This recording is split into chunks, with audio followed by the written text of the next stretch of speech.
I'm turning today to the Gospel of Mark, chapter 10. E eu abro agora no Evangelho de Marcos, capítulo 10, versículo 1. Marcos 10, 1. E levantando-se dali, foi para os termos da Judéia, além do Jordão. E a multidão se reuniu em torno dele, e tornou a ensiná-los, como tinha por costume.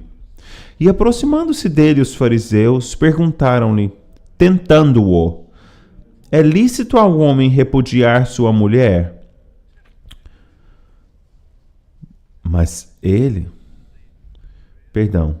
Agora Cristo havia chegado àquela região, a leste do Jordão, e ele ficaria naquela região por alguns meses até a sua jornada final para Jerusalém. Bom, é claro que ele seria preso, julgado e, erradamente do ponto de vista humano, executado, crucificado na cruz do Calvário. Nós estamos aqui na última fase do ministério de Cristo. Alguns poucos meses naquela região são abrangidos com mais detalhe no Evangelho de Lucas, mas aqui é-nos dito acerca deste incidente em particular. E aqui ele fora confrontado por uma pergunta, armadilha, no versículo 2. E aproximando-se dele, os fariseus perguntaram-lhe: é lícito ao homem repudiar a sua mulher? Agora, Mateus nos fala um pouco mais. A pergunta era: é lícito para um homem repudiar a sua mulher por qualquer razão? Essa era então a armadilha.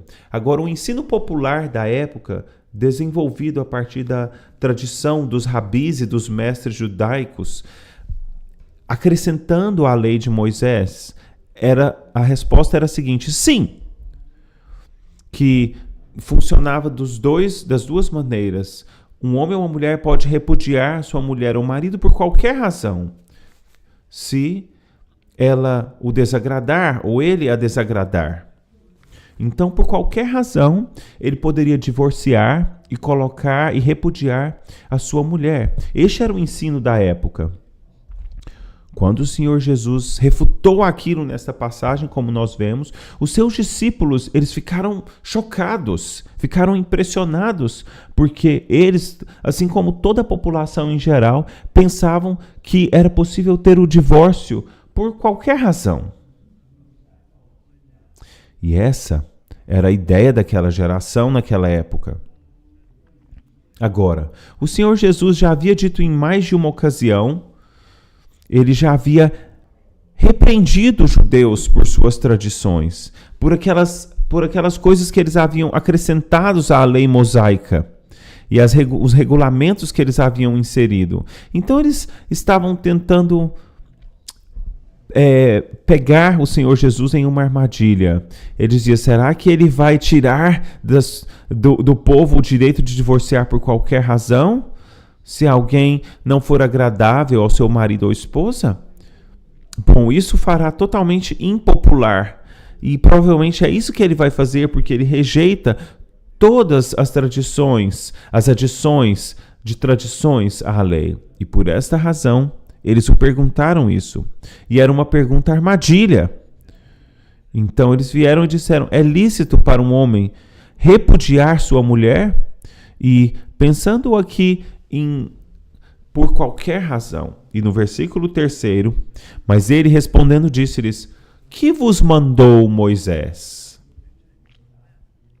Ele então os leva à lei inspirada que fora dada através de Moisés. A lei que eles estavam seguindo. Então, eles estavam sob a lei de Moisés até a chegada do Calvário e de sua crucificação e da fundação da igreja no dia de Pentecoste, até aqueles grandes eventos, quando tudo então mudaria, e a era judaica então, e o reino da antiga lei judaica chegaria a um fim, e tudo havia sido cumprido em Cristo. Até aquele momento, eles ainda estavam sob a jurisdição da lei de Moisés. Então, eles o levam de volta para Moisés. de certa forma, desprezando todas as adições feitas pelos rabis, os rabinos, essas adições que haviam sido não inspiradas, feitas pelos líderes dos judeus. E ele diz, o que vos mandou Moisés? E eles então tentam evitar responder àquela pergunta. E eles disseram, Moisés permitiu escrever carta de divórcio e repudiar. Agora, em Deuteronômio, capítulo 24, eu não vou abrir lá, mas a grande afirmação da lei mosaica era uma afirmação dupla, nesse sentido. Se um homem não estiver satisfeito com sua mulher, agora há uma segunda afirmação junto a essa, porque ele achou impureza nela, isso é dizer, adultério, ela o traiu, ela cometeu adultério, e então um certificado de divórcio poderia ser emitido. Agora, isso fora Moisés, a lei mosaica. Mas o que a tradição judaica havia feito? Eles pegaram a primeira frase ali, se um homem tem uma mulher que o desagrada, então disseram, aqui está, o divórcio por qualquer razão. E eles ignoravam a segunda afirmação, que dizia, porque ele viu impureza nela, porque ela o traiu, porque ela cometeu adultério. Eles tiraram isso, deixaram de fora, e eles apenas pegaram a primeira frase sem a segunda frase que qualificava a primeira, dizendo, você pode divorciar por qualquer motivo. Mas Cristo, então, refutou isso e disse, não, você não pode. É preciso ser baseado em adultério e traição. E é claro que funciona do outro jeito também. Se a mulher perceber que o marido a traiu e está impuro e cometeu adultério e traiu o casamento, agora, Cristo, ele então continua explicando no versículo 5. E Jesus respondendo disse-lhes, pela dureza dos vossos corações vos deixou ele escrito esse mandamento. Porém, desde o princípio da criação, Deus os fez macho e fêmea. Então, a explicação que Cristo lhe dá é essa. Nenhum divórcio agrada a Deus. O divórcio entrou por causa do pecado e por causa da dureza do coração. Se um homem fosse traído por sua mulher ou uma mulher traída pelo marido, então alguma provisão precisaria existir para a parte inocente. Ele não está ligado a ela para sempre. Ela é uma adúltera, traidora. Ela não está presa a ele para sempre, se ele é um adúltero ou um traidor. Então Moisés explica, Deus fez uma provisão, um caminho para o inocente, para que o inocente possa ser então liberto. Agora, não pense que Deus vê o divórcio de maneira frívola. A ira de Deus é contra a pessoa que traiu. Deus é contra ele ou ela. E ele então faz provisão para o inocente, para que o inocente não fique obrigado a estar preso e a sofrer. Então, essa é a explicação que Cristo dá. Não era a intenção, desde o princípio, ele diz, de fato, marido e mulher foram feitos para estar um com o outro, para amar, cuidar. Então, temos aqui o versículo 5, e Jesus respondendo disse-lhes, pela dureza dos vossos corações vos deixou ele escrito esse mandamento, porém desde o princípio da criação Deus os fez macho e fêmea. Escrito isso na nossa Constituição biológica. A sociedade está rejeitando isso agora, como vocês já sabem. E está, então, dando as costas à lei de Deus e até mesmo A biologia básica está sendo negligenciada, porém, desde o princípio da criação, Deus os fez macho e fêmea. Agora o versículo 7. Por isso, deixará o homem a seu pai e a sua mãe, e unir-se-á à sua mulher.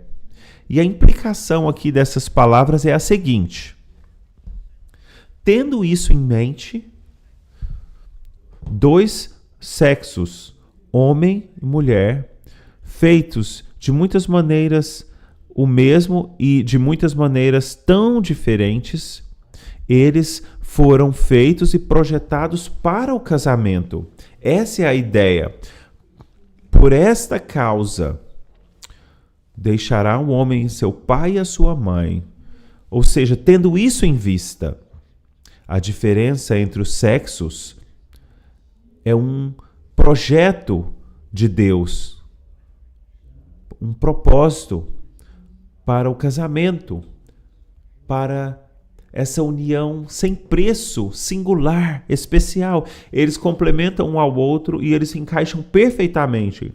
Homens e mulheres, igualmente significantes aos olhos de Deus, igualmente e também diferentemente cheios de talentos e ainda assim valiosos e feitos diferentes para que eles se encaixem um com o outro no casamento.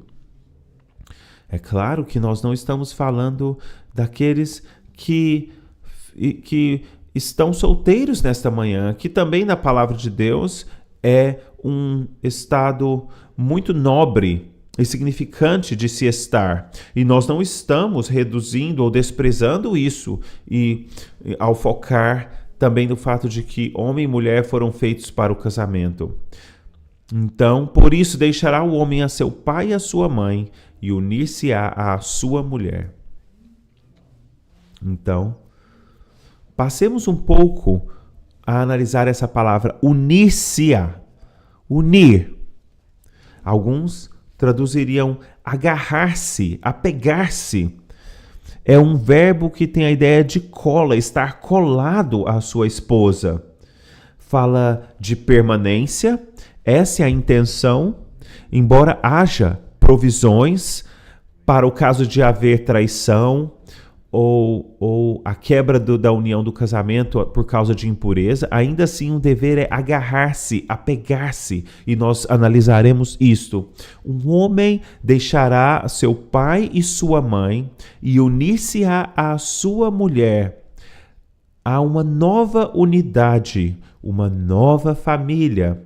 É claro que nós precisamos honrar os nossos pais, mas não mais é o pai, então, o cabeça da nova família. Ele entrega a sua liderança. O pai e a mãe veem que agora há uma nova união, uma nova família. Alguma vez, em algumas culturas, costumava ser assim na cultura inglesa 100 anos atrás. Mas mudou. Em algumas culturas ainda é assim. Se você tem filhos e o seu filho ou sua filha se casam, o pai ainda tem um domínio, o pai ou a mãe tem um domínio, autoridade, e eles precisam ouvir você, e eles podem interferir na vida de casado deles e insistir nisso ou naquilo. Não, diz o Senhor. Um homem deixará seu pai, sua mãe, ele continua a honrá-los, mas ele não está mais preso a fazer tudo que a sabedoria do pai ou da mãe sugere ou dita. Ele e sua mulher são uma nova unidade familiar diante de Deus, responsáveis diante de Deus.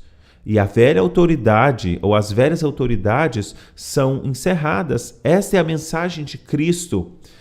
Então, por isso deixará o homem seu pai e sua mãe. É uma partida radical e unir-se-á à sua mulher. E o versículo 8: e serão os dois uma só carne. Uma só carne significa um só corpo. Como um só corpo. Apegar-se, unir-se, aderir, como se fossem um só corpo. Agora, voltando a Marcos capítulo 10. Agora, vejamos Efésios capítulo 5 por um momento, porque temos aqui uma definição perfeita do que significa, então, unir-se ou ser uma carne. Efésios 5, 28. Assim devem os maridos amar as suas próprias mulheres como a seus próprios corpos. Uma carne, um corpo. Quem ama a sua mulher, ama-se a si mesmo, porque ninguém nunca odiou a sua própria carne.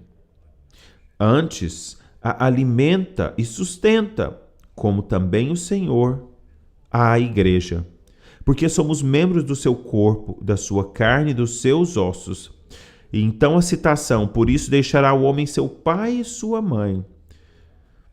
Isso é, lá em Gênesis, e se unirá à sua mulher, e serão dois numa carne.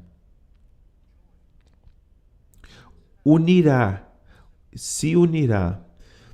Façamos um exame simples aqui.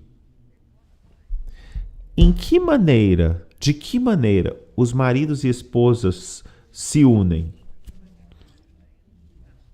Eu vou mencionar 15 aspectos em unir-se ao marido e mulher.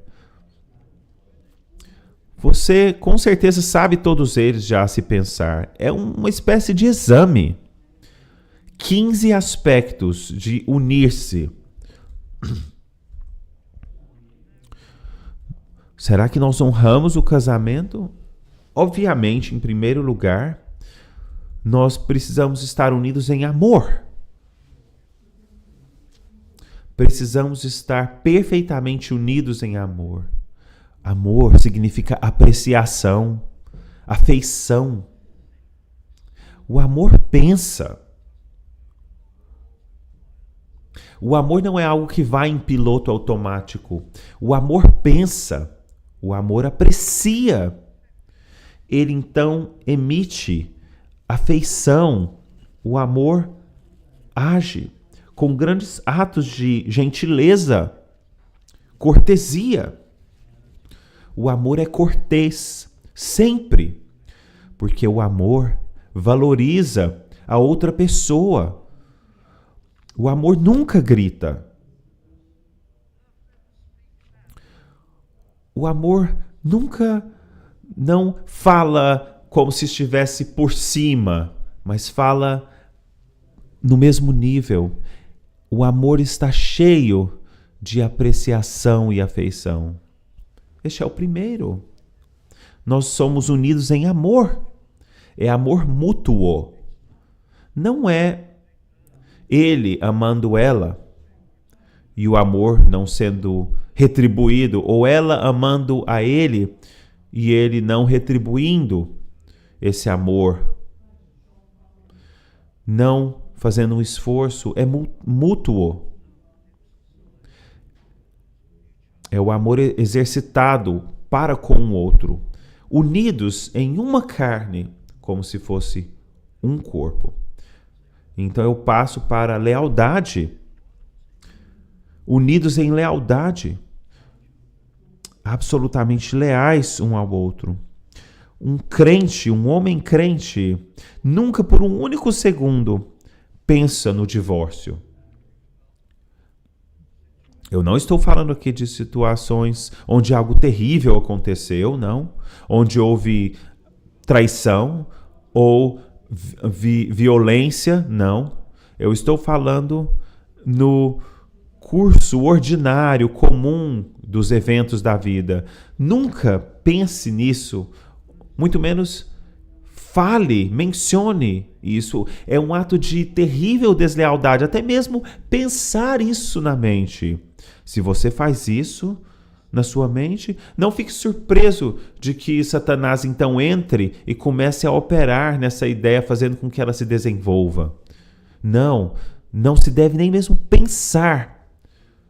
No casamento, vocês devem lealdade absoluta um ao outro e também emocional.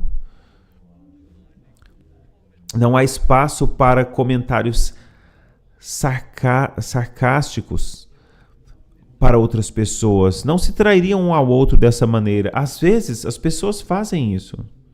Às vezes, alguns fazem isso na presença de outros. Talvez não seja algo terrível, mas talvez um pouquinho ofensivo ao marido ou à esposa, expondo alguma insensatez que ele ou ela cometeram, para fazer graça. Não. A lealdade não permite nem isso. Traição, deslealdade, absoluta lealdade. E em terceiro lugar, cuidado. Será que eu posso mencionar cuidado? Cuidado um para com o outro. Que significa que envolve ainda outro ponto, entendimento. Entendendo a vulnerabilidade do outro, a sensibilidade do outro. Ele tem que cuidar dela com os seus fardos únicos, os fardos únicos dela na família. O marido não deixa que ela fique com os fardos sozinha. Não. Ele se importa com ela e compartilha dos fardos. E ela faz o mesmo para com ele. Há cuidado mútuo e suporte acontecendo todo o tempo. Entendimento uns dos outros. Então há também um senso de dívida. Será que nós mantemos vivo o senso de dívida que temos um para com o outro? Eu digo, eu devo tanto à minha esposa, e ela diz, eu devo tanto ao meu marido. Ele fez tantas coisas por mim, ela fez tantas coisas por mim, ela fez tantos sacrifícios, aguentou tantas dificuldades. Eu tenho uma dívida para com ele ou com ela, e eu não quero perder esse senso de dívida. Então, quando a natureza humana, sendo o que é, vem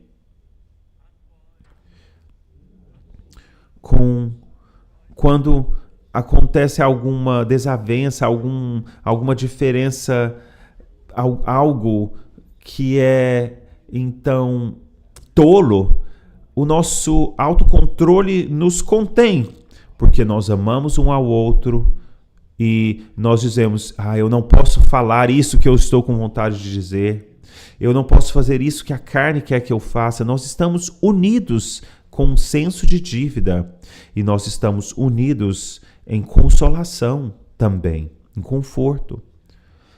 Será que você entende as vulnerabilidades da sua esposa, as necessidades dela como uma mulher nas circunstâncias dela? Todas as esposas têm que trabalhar nesses dias, tantas pressões sobre o lar e tantas coisas. Será que você entende isso?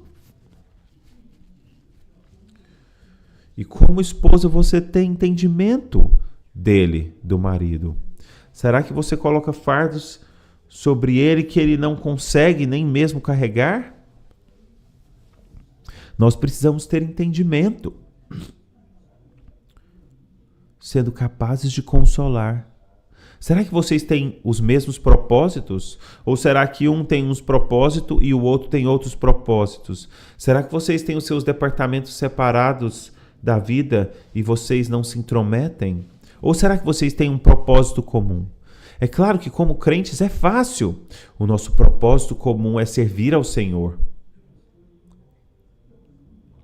Há alguns, até mesmo os pastores e mestres, que dizem, não, o lugar dele é aqui e o lugar dela é em casa. Você está em todos os cultos e ela cuida das crianças em casa. Não, isso não é estar unido em propósito. Se nós estamos unidos em propósito, marido e esposa, ambos têm lugares no serviço cristão e eles potenciam um ao outro e eles protegem o acesso um do outro ao serviço de Deus e aos cultos e à comunhão com os irmãos. É algo mútuo. Será que vocês têm um propósito comum? O nosso propósito, o Senhor nos mostrou e o Senhor nos ajudou. O nosso propósito é isso e aquilo, juntos. É o nosso propósito comum e nós estamos juntos, unidos nisso. E é assim que precisamos viver como crentes no Senhor. também unidos no prazer. Algumas vezes, uma pessoa no casamento tem alguma espécie de hobby ou esporte. E pode ser que quando vocês se casam, se vocês não podem fazê-lo junto, pode ser porque eu não posso inventar regras, mas talvez vocês precisem desistir desse esporte ou desse hobby, se é algo que vocês não podem fazer juntos. Ou é algo que toma muito tempo. Prazer. Será que vocês têm em acordo tempos para que vocês dois tenham momentos de lazer e prazer juntos, coisas que vocês dois têm prazer? Nós estamos unidos, um corpo, uma carne. Eu sei que é uma ilustração ridícula dizer, com a minha cabeça e com a minha mão eu vou fazer uma coisa e com meus pés eu vou fazer outra coisa. Quando você se casa, você é uma carne, um corpo. Então você precisa tentar, o máximo possível, fazer coisas que ambos gostem dessas coisas juntos. E depois, unidos em conversação. Quem conversa? Ou será que vocês têm pouco tempo para conversar juntos? Vocês não têm isso programado. Nós estamos unidos no conversar.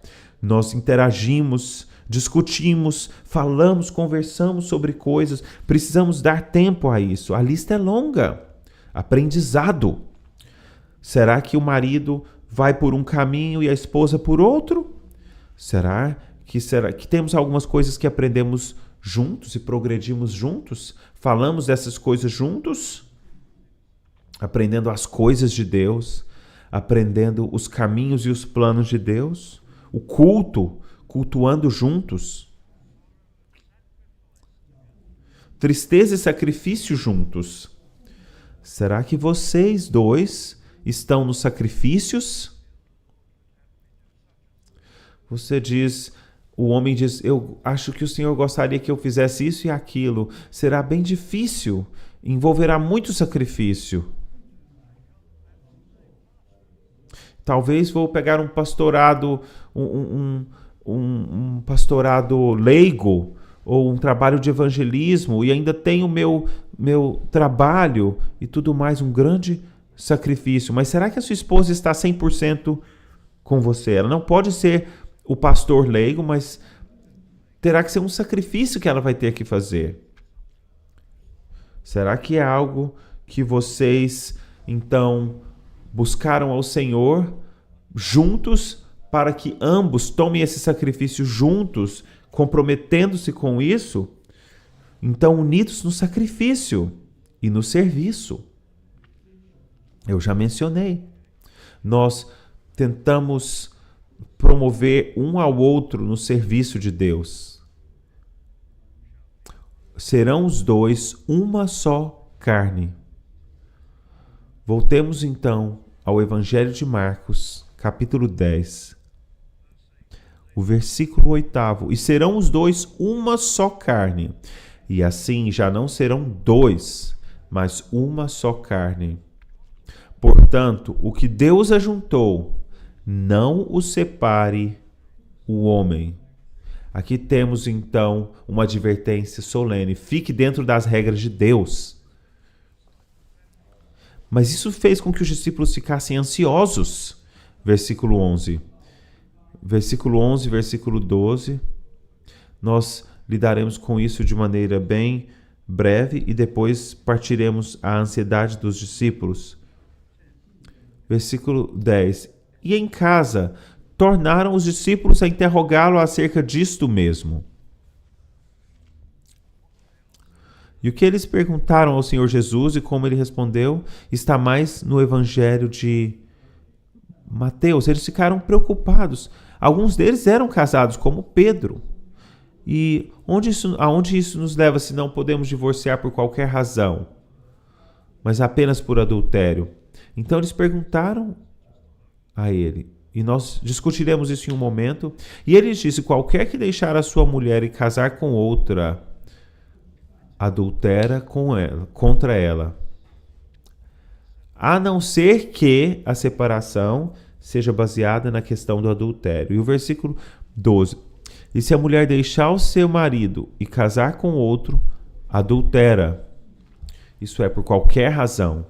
Ela adultera, a menos que seja aquela razão do adultério. Mas o que isso nos diz acerca de outras causas? Até agora, o Senhor Jesus apenas mencionou o adultério como uma base para o divórcio.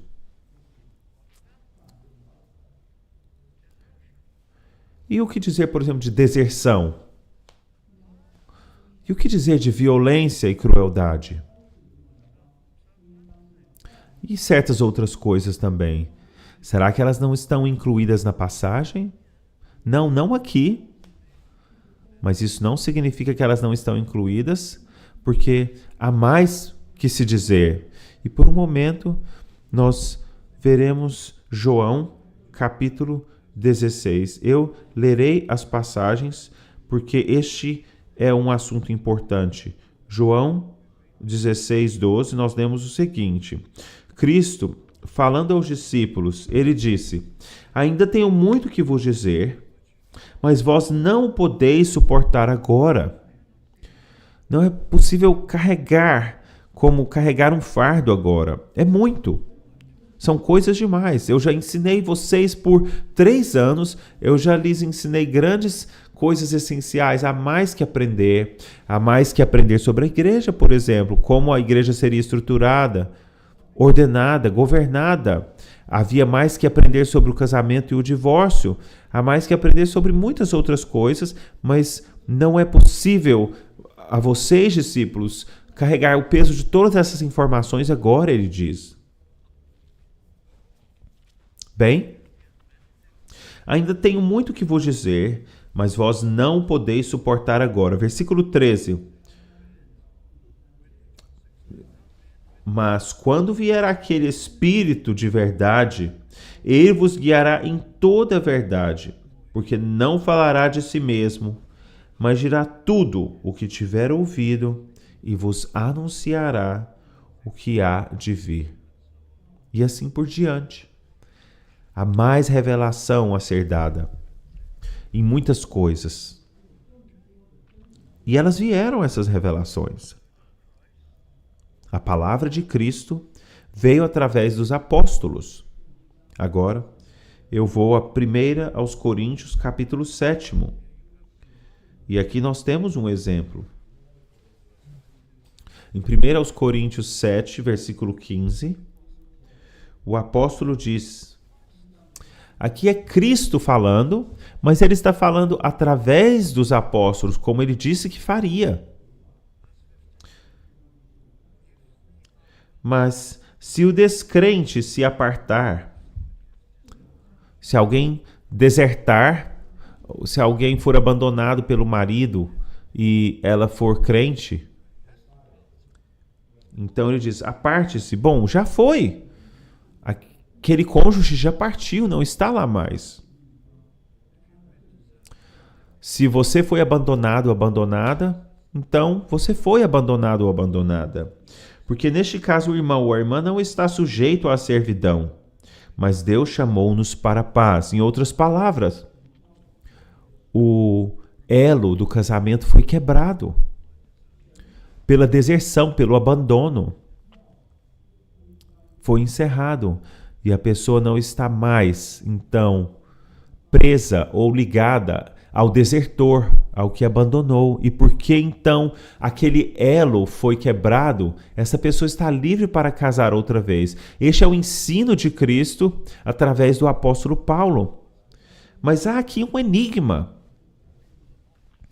E as pessoas muitas vezes dizem, e se o descrente sair?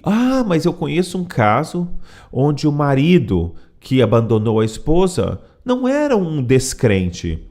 Ele era um crente. E ainda assim, ele abandonou a sua mulher, então não se aplica. Ela ainda está presa a ele, eles dizem.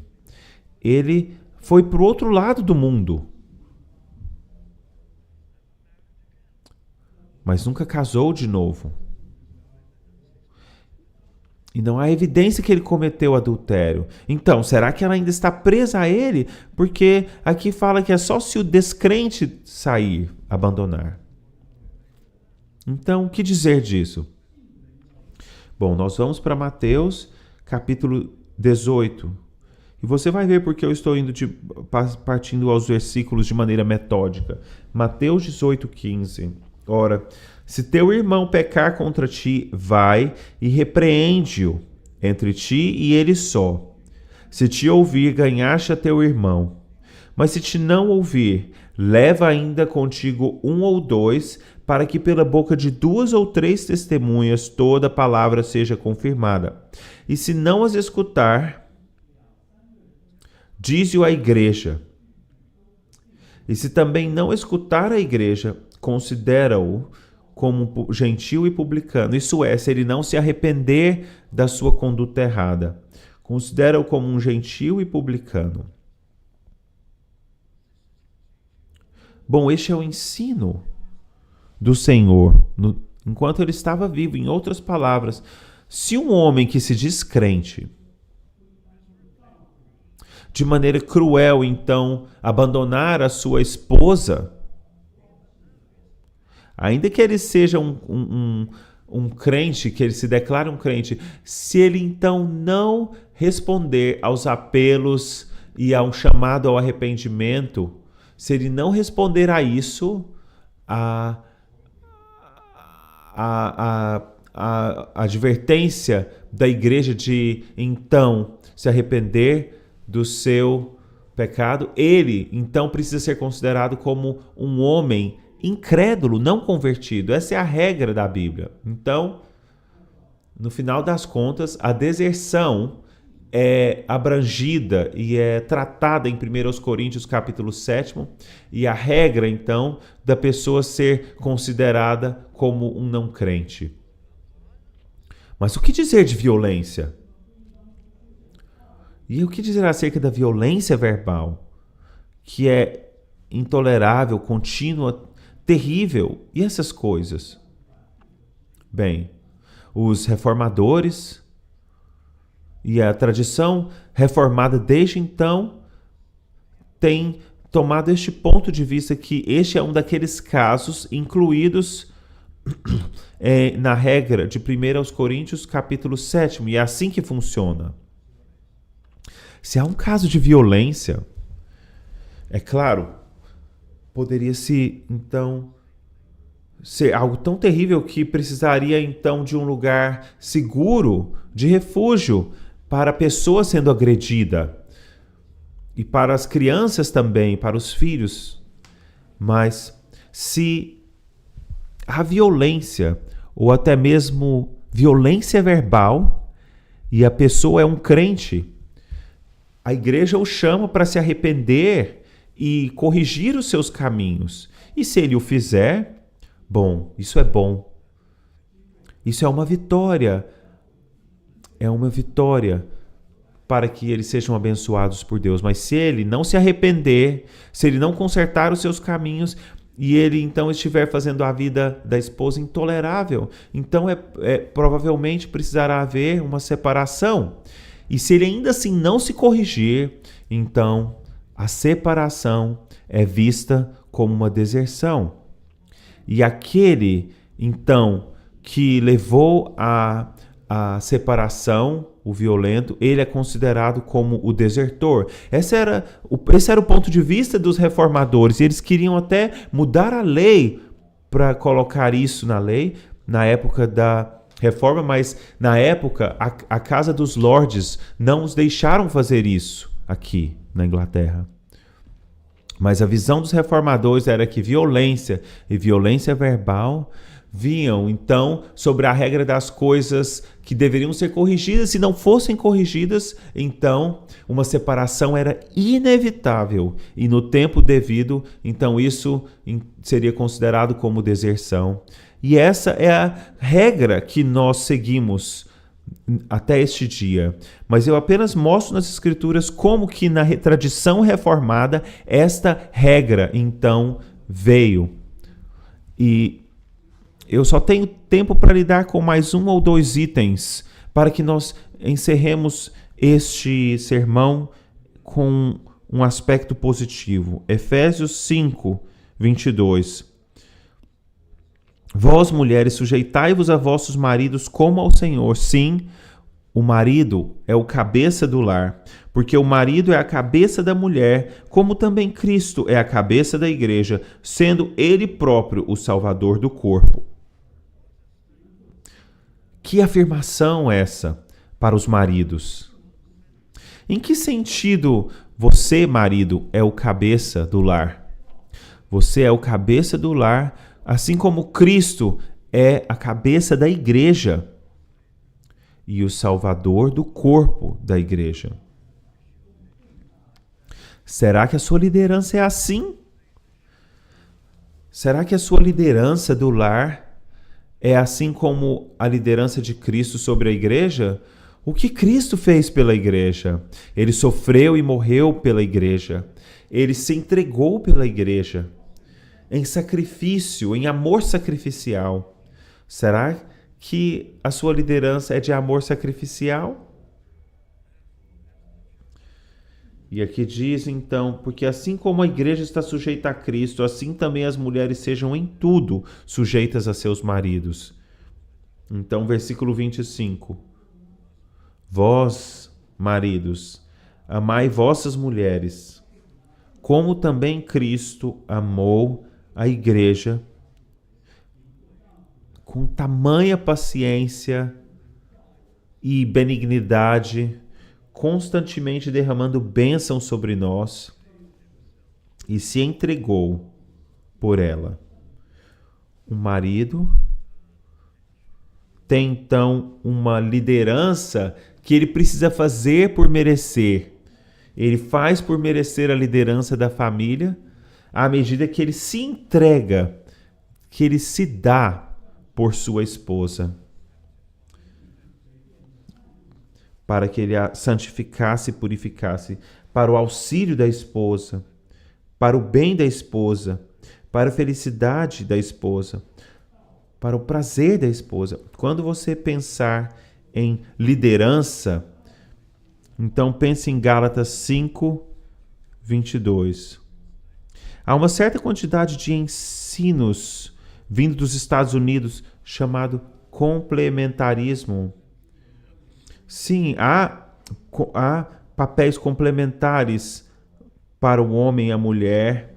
Marido e mulher têm diferentes papéis, mas tem uma parte meio azeda deste ensino que está vindo de muitos proponentes dos Estados Unidos. É uma espécie de liderança dominadora. E esses mestres que ensinam isso, não vejam em Gálatas 5:22. A regra para a vida cristã, para homens e mulheres, e especialmente no exercício da liderança do lar, está aqui. O fruto do Espírito é amor, gozo, paz, longanimidade, benignidade, bondade, fé, mansidão, temperança, domínio próprio. Maridos, se vocês puderem rever esses valores e pedir que Deus coloque isso na sua vida, se vocês puderem manifestar isso na sua vida, vocês saberão então o que significa liderança bíblica da família.